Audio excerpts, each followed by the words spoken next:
Assalamualaikum warahmatullahi wabarakatuh. Halo teman-teman, perkenalkan nama saya Muhammad Ridho dari kelas 12 IPA. Asal sekolah saya dari MA Nasrul Ulum dan guru mapel saya yaitu Ibu Vera Purnamasari MPD.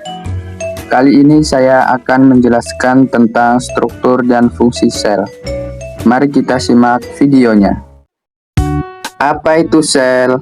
Sel merupakan unit terkecil yang menyusun tubuh makhluk hidup dan merupakan tempat terselenggaranya fungsi kehidupan.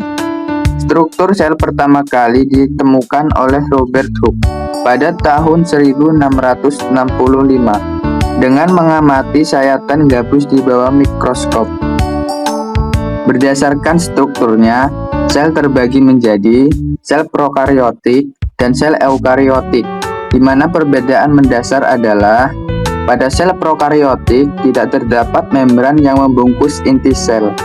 Sel prokariotik terdapat pada eubakteri dan archaebacteria. Nah, berikut ini tampil perbedaan lengkap antara sel prokariotik dan eukariotik.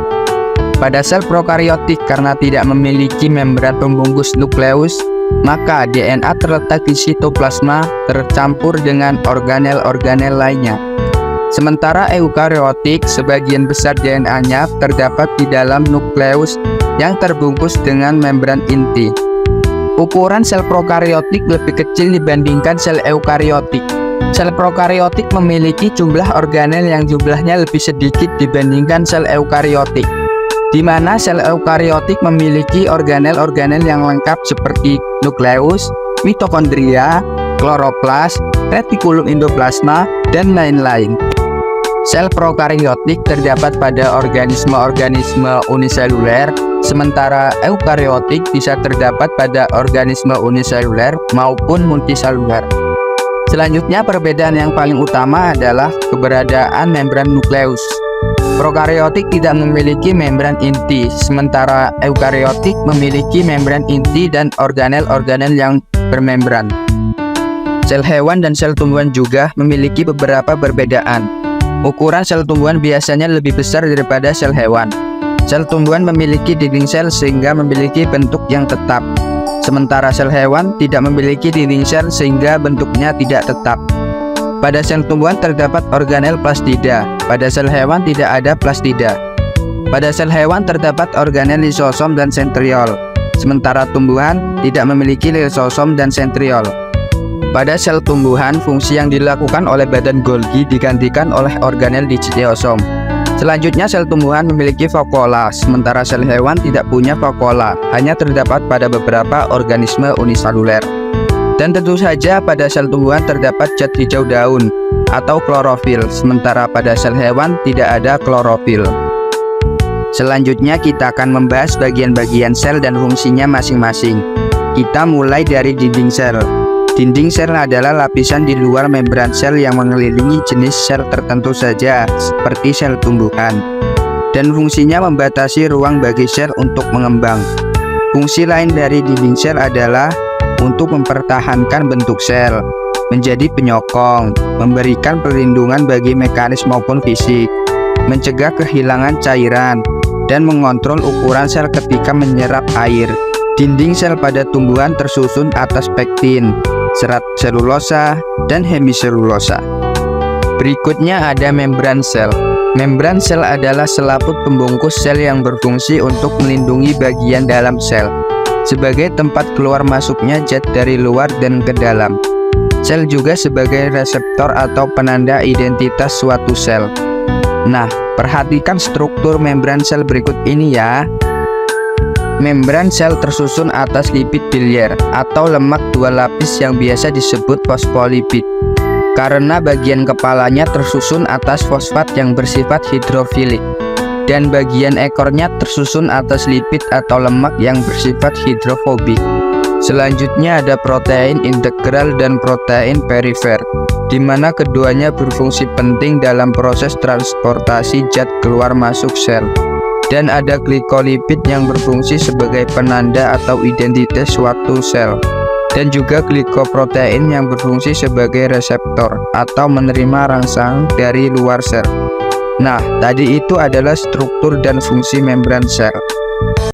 Selanjutnya kita akan bahas satu persatu organel-organel sel dan fungsinya masing-masing.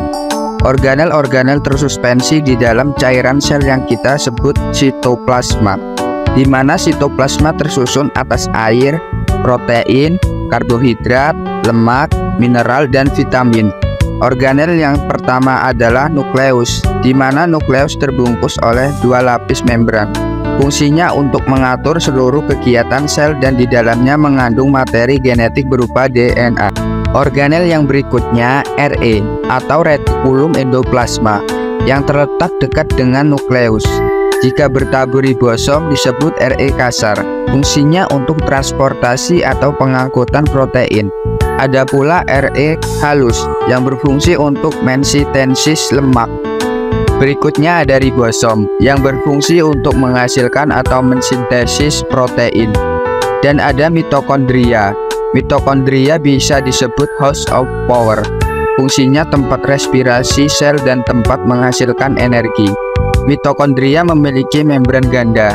Di sebelah dalam membran luar ada membran berlekuk-lekuk yang disebut krista.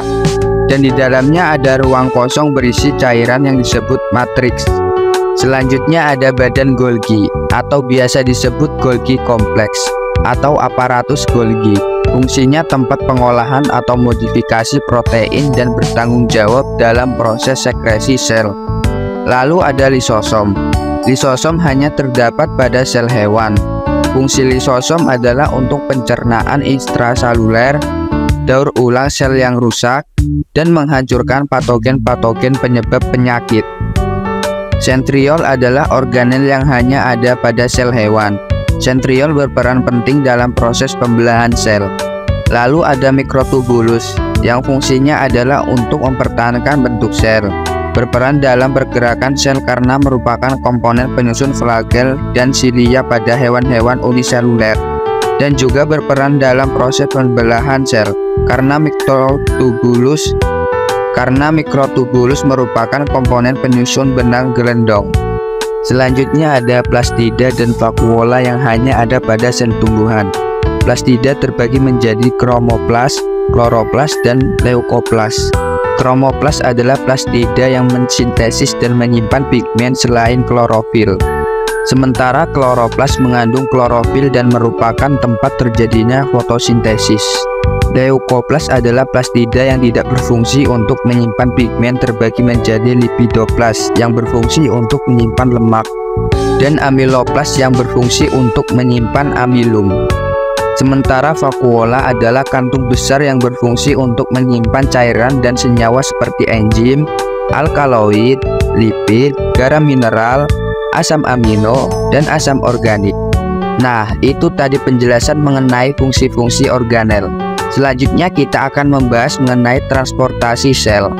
Transportasi sel terbagi menjadi dua, yaitu transfer pasif dan transfer aktif. Transfer pasif adalah perpindahan molekul zat searah dengan gradien konsentrasi, sehingga tidak membutuhkan energi.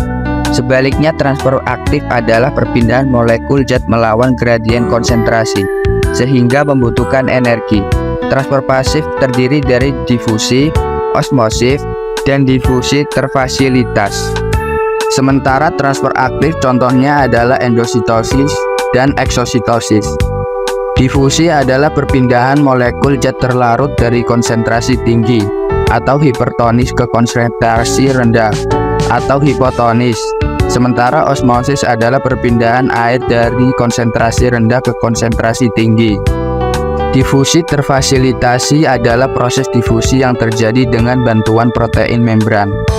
Ilustrasinya bisa kalian lihat pada gambar di bawah ini ya. Proses difusi dan osmosis akan terus-menerus terjadi hingga tercapai kesetimbangan konsentrasi cairan di dalam dan di luar sel. Selanjutnya kita akan bahas mengenai transfer aktif.